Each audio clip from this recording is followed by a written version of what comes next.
Kahapon sa ating hearing, halos malunod tayo sa dami ng revelasyon na nanganak pa ng mas maraming tanong.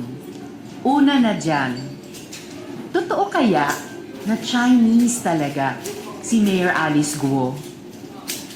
Importante yang itanong dahil si Mayor Alice na walang record dito sa bansa ang siyang naging instrumento para makapasok ang napakalaking kumpanya ng Pogo sa Pilipinas na ayon sa Intel ay sangkot naman sa hacking at surveillance activities lalo na sa mga government websites.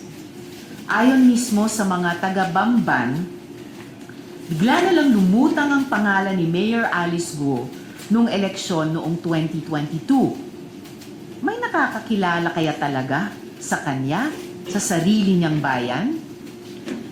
Mayor Alice was catapulted to power in a small town in Tarlac. But does she have the public records that will undoubtedly establish her identity as a Filipino national? Kung yung iba sa atin, hirap na hirap kumuha ng national ID dahil kulang sa papeles, o kaya nadidelay sa paghahanap ng trabaho dahil hindi makakuha ng school records. Ikumpara natin yan kay Mayor Alice, base na rin sa hearing kahapon. Dahil siya nagkaroon ng negosyong babuyan, naging incorporator sa isang complex, at higit sa lahat, nakapag-file ng candidacy kahit manipis ang mga dokumento niya. Natuklasan natin na wala siyang hospital record of birth. Kahit mga dokumento na pumasok sa kahit anong school, wala. Ang meron tayo ay ito, Certificate of Live Birth. Dito naman, Filipino ang nakalagay na nationality ng tatay niya. Pero sa dokumento ng embroidery business, Chinese ang nationality na nakarecord. Meron din tayong kanyang registration ng live birth, pero delayed registration. At sa kakatanong nga natin kahapon, inamin ni Mayor Alice na Jian Zhongguo pala ang totoong pangalan ng kanyang ama. At yung Angelito Guo ay Filipino name lang daw. Ano't anuman, ni-request natin kahapon ang SALN at SOSE ni Mayor Alice. And I hope these documents would give us a clearer view of her real identity, or at least the identity she wishes to put on Philippine record. Maaari rin nating mas tuklasin pa sa mga susunod na hearing. Si Mayor Alice ba at ang mga tulad niya may mga mahiwagang nakaraan ay mga asset na pinapasok ng China sa ating gobyerno para magkaroon sila ng mabigat na impluensya sa politika sa Pilipinas? Marami ng ibang kasong ganyan sa ibang bansa, kaya hindi na ito bago at dapat nating imbestigahan. Pagsisikapan nating masagot ang mga tanong na ito, lalo na sa mga susunod na hearing pa rin, para na rin sa kaalaman nating mga Pilipino. Salamat po. First question from Bob. Hi ma'am, good morning. Ano po yung banta nun or dangers nun if mapatunayan nga natin na Chinese siya and your parang isang allegation is tinanim siya sa Pilipinas? Kung mapatunayan namin na ganyan ang sitwasyon ni Mayor Alice, kumbaga level up yon sa mga nakakaalarma ng mga kaso, halimbawa dun sa mga naunang raid ng Pogo Hub, na yung mga Chinese na nagtatrabaho doon ay may hawak na mga Pilipinong ID at dokumento mula SSS to BIR to PhilHealth IDs. Tapos level up din yan kung sakali sa mga kaso, halimbawa ng mga Chinong na-apprehend ng ating embassy sa Bangkok. Mga Chino, pero may hawak na Philippine passports at Philippine birth certificates. level up yon sa mga kaso ng mga dayuhan dito man sa Pilipinas o sa ibang bansa na nakakapakinabang sa mga karapatan at benepisyo, social protections na dapat ay para sa Pilipino o di kaya ay under false pretenses bilang mga di umanong Pilipino gumagawa ng mga krimen o illegal na activities dito o sa ibang bansa gamit yung mga sagrado nating dokumento ng identification at miyembro sa iba't ibang institusyon bilang mga Pilipino. Kasi kung mapatunayan na yan din ang naging ruta ni Mayor Alice, wow! So hindi lamang binabastos yung integrity ng ating mga institusyon na nag-i-issue nitong mga dokumento ng identification, mapapatunayan kung sakali na ginamit na ito upang magkaroon ng foothold una sa local economy natin dito sa Pilipinas o kahit dyan sa Bamban sa pamamagitan ng ganitong mga kung sakali fraudulently held Filipino identification documents na kapagbukas ng isang napakalaking POGO hub dyan sa Bamban. Halos 8 hectares ang laki, 36 buildings ang nakatayo at may mga kapansin-pansin, mga pambihirang mga features na buildings at nakapag-file pa ng Certificate of Candidacy, nakatakbo at nanalo bilang isang Pilipino, bilang isang local government official. So, kung mapatunayan namin na ganyan ang sitwasyon, ang bigat talaga ng implikasyon. And last but not the least, kung mapatunayan pa yung mga iniimbestiga ngayon ng iba't ibang intel agencies ng ating gobyerno, yung anggulong may surveillance at mayroong hacking activities dyan sa POGO Hub sa Bamban, maitatanong, yan ba ay isang matagal nang ipinlano at inilatag na plano gamit ang di umanong kunwaring Filipino identity ni Mayor Alice para interviews mo or magkaroon ng isang foothold pati sa ating political at lumalabas national security sector. Din lang po sa issue ni Colonel Buyakaw. Yes. Yesterday, you mentioned na nirelieve siya sa pwesto. Yes. Nagkaroon na po ba ng linaw kung bakit nangyari to? And would you assume, like from an outsider, parang meron bang pinagtatakpan kaya inalis siya bigla dun sa pwesto niya? I can't firmly assume yet, pero talagang nakakatawag ng pansin at duda yung timing at saka yung sequence of events. Pagkatapos ng isang matagumpay na raid na ang yaman-yaman ng naipakitang na raid at napakustody ng PAOK sa tulong ng Police Colonel Ian, sa halip na gantimpalaan siya sa loob ng PNP bilang isang professional na police officer, bakit tila hindi kinilala yung kanyang magandang trabahong ginawa, mabuting trabaho, na parusahan pa dahil tinanggalan pa ng kasalukuyang posisyon at inilipat bigla sa ibang lugar. Pending pa rin ang query ko sa CIDG tungkol sa naganap na iyon at pending din ang tanong na iyon. Inulit ko sa kanila paglabas ko sa hearing dun sa pumalit kay Colonel sa kanyang kasalukuyang tungkulin. Last na lang po for me. Meron na pong investigation na possible na si Mayor Alice ay protector nung POGO Hub na yon. Do you think meron pa pong ibang mga government agencies or government officials na nakatulong po kaya ang tagal din lang nakapag-operate? Thank you po. Well, yun yung isang implikasyon na kailangang investigahan pa kung ma-establish namin na dubious nga yung legal status ni Mayor Alice Guo sa lahat ng kanyang mga involvement so far. Kung meron pa bang ibang mga local government officials tulad niya o potential local government officials na di umano ipinapapasok at piniplace ng China dito sa ating bansa para makamit yung ganyan at iba pang mga layunin. Kaya't naitanong ko nga, POGO lang ba? Scam hubs lang ba? Human trafficking lang ba? As bad as all those already are?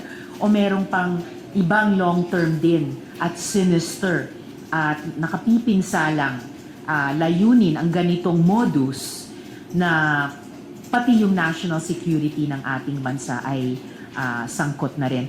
Yung unang tanong nyo, sorry? Kung meron pa po yung from other, possible na meron pa ibang pupunta sa There was another part ng unang tanong na na-miss kong I was working backwards. parang may iba pong government agencies. Nagsalita rin kahapon sa hearing ang taga-Department of Justice, tama ba? Was it DOJ here on my left?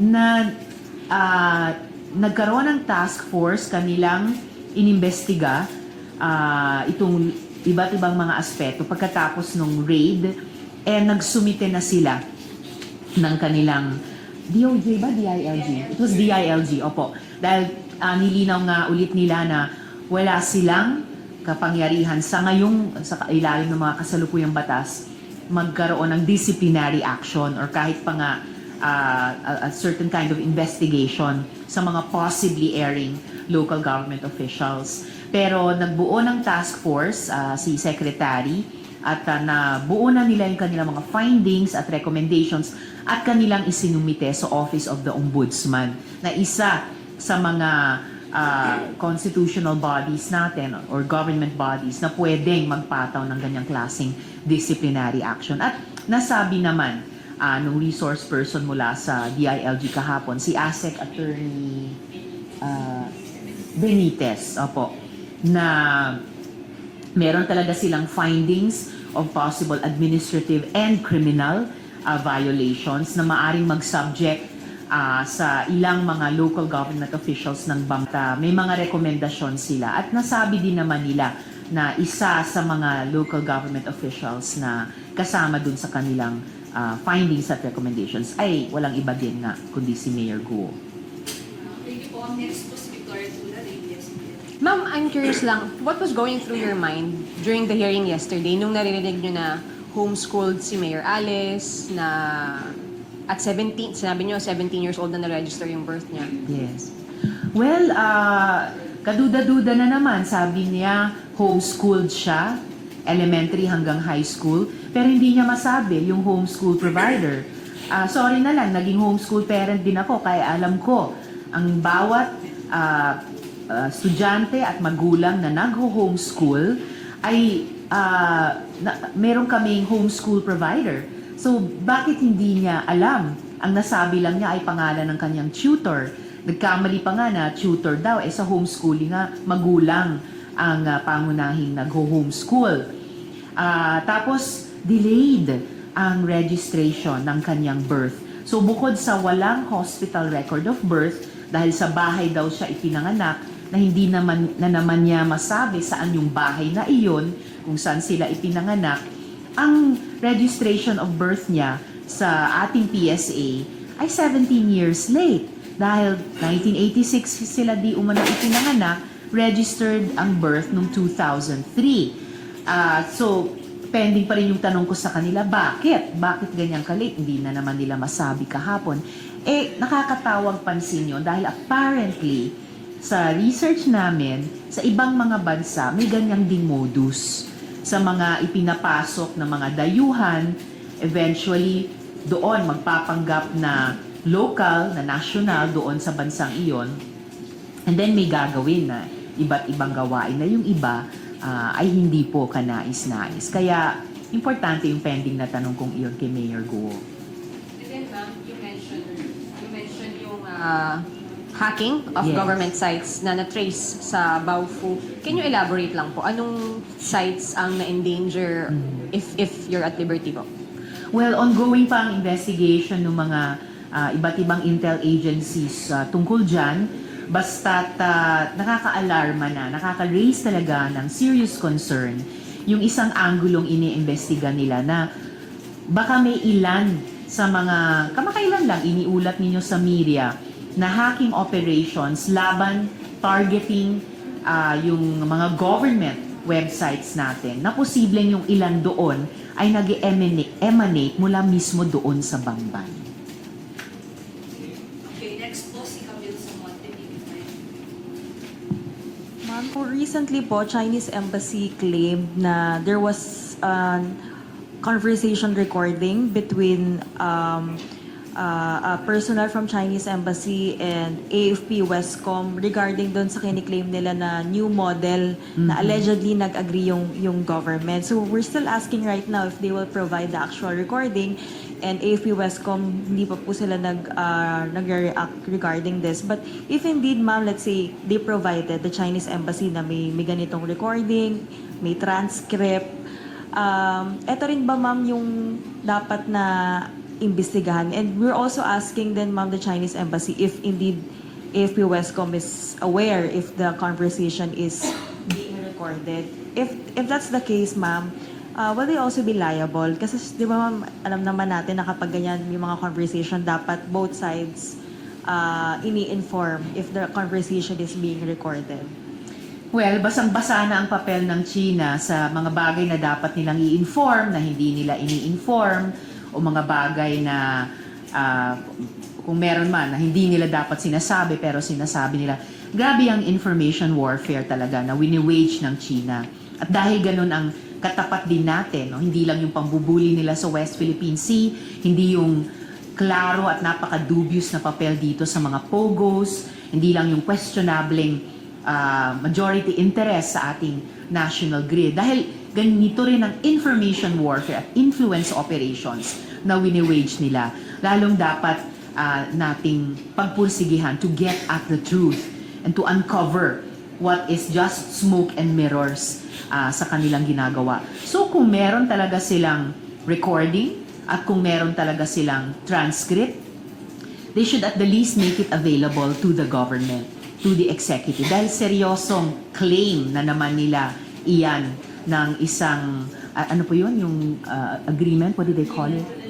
New model, yung sinasabi, yung pinangangalandakan na naman nilang new model dyan sa West Philippine Sea. The last I heard, the only model is under the UNCLOS. The last I heard, the only model is yung pagkapanalo natin sa Hague Tribunal. And the latest I heard, ang pinakabagong bahagi ng solo at totoong model ay yung kapapasalang namin na Maritime Zones Act.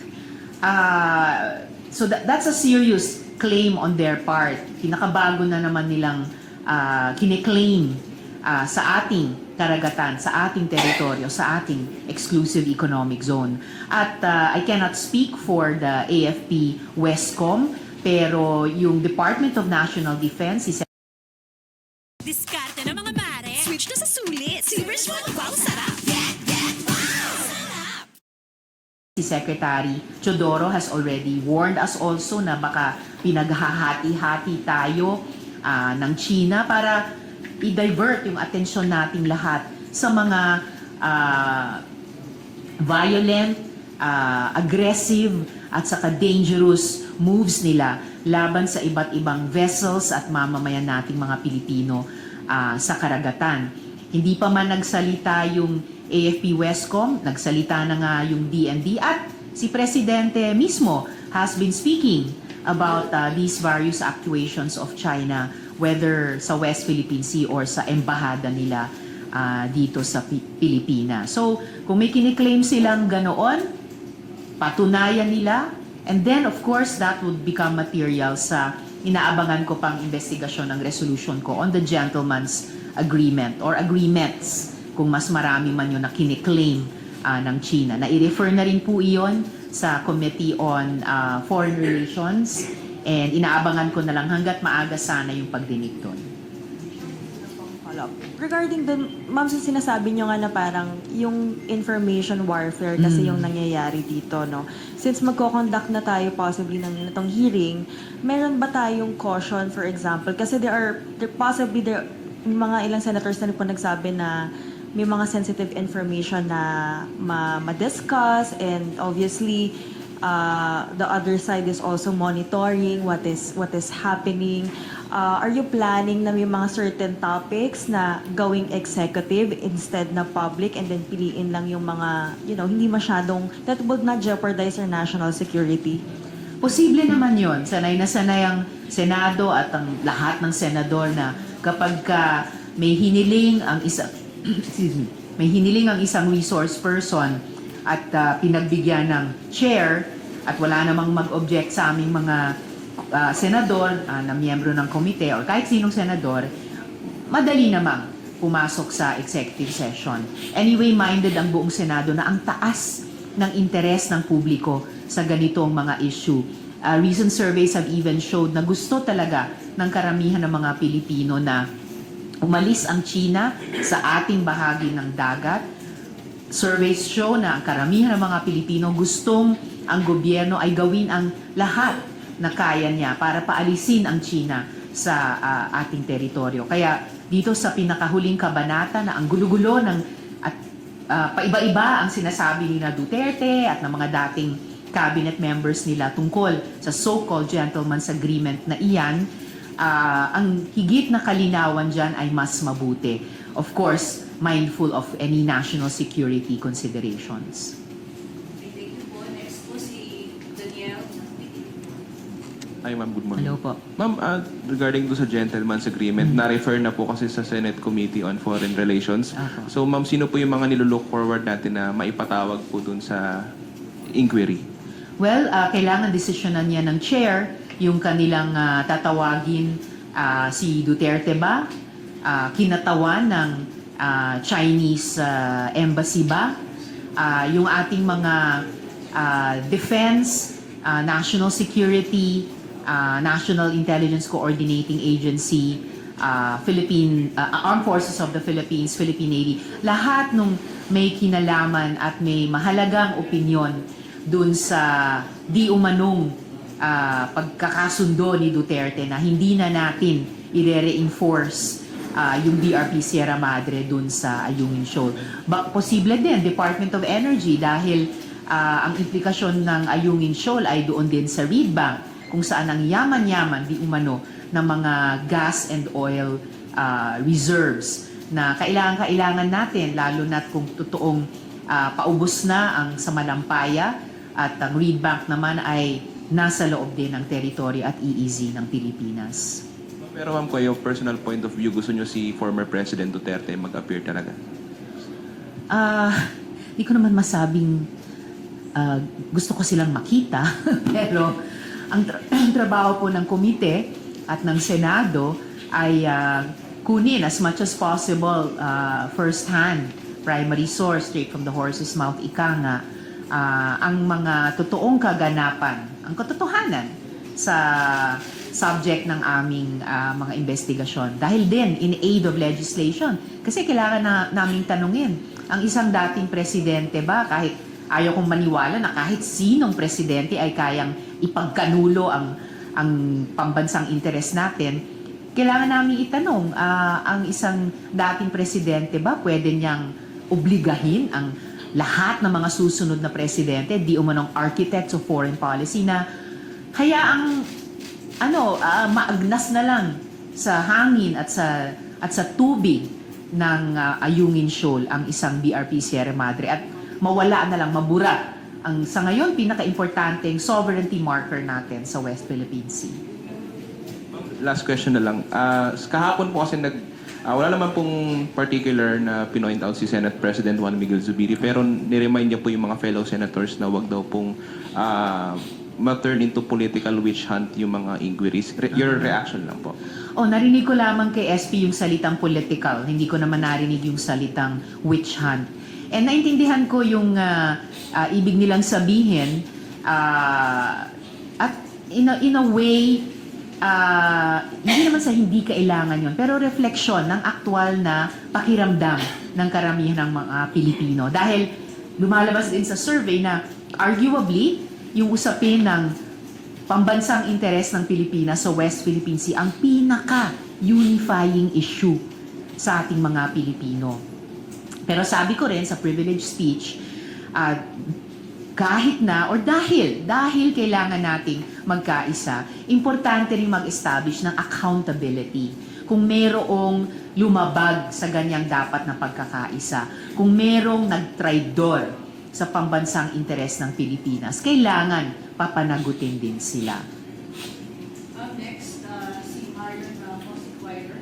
Morning, ma'am. Good morning. Morning. Do you intend to summon din yung mga member ng municipal council ng Bamban kasi yesterday Senwin was asking Mayor Guo kung yung relasyon niya sa Hongsheng, kahit nasa dokumento siya yung representative. In black and white. Sinasabi niya na hindi siya. At pinakilala niya lang. Kung siya talaga yung humarap sa di ba, makikilala siya nung vice mayor and the town council members.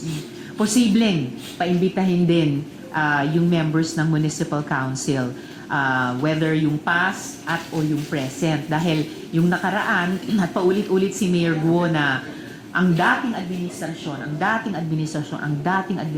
So, sila nga ang nag-issue ng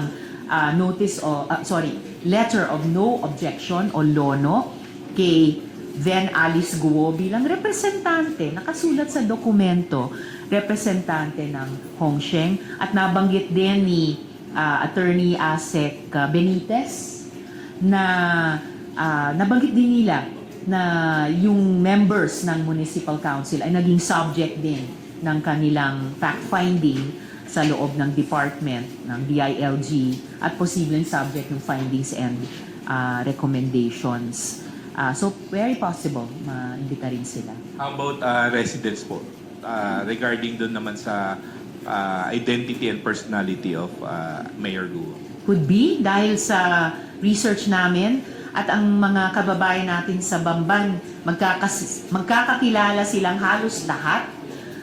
As in, walang nakakakilala kay Mayor Guo nung una siyang biglang lumitaw doon at tumakbo at nanalo bilang mayor. As in, sabi nung ibang mga kausap namin, zero ang nakakakilala sa amin sa kanila nung panahong iyon. Si Benny